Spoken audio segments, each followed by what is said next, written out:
How to add printer to MacBook. 2 quick solutions.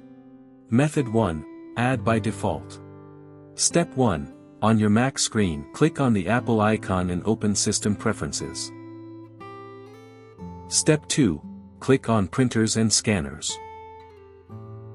Step 3, click on the Add icon.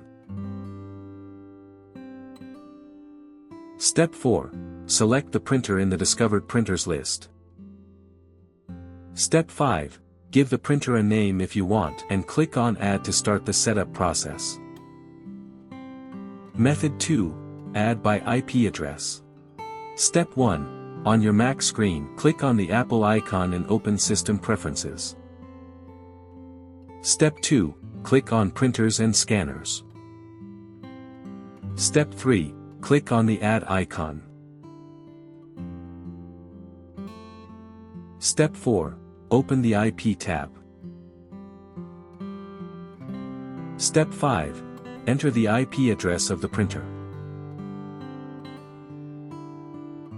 Step 6, click on Add.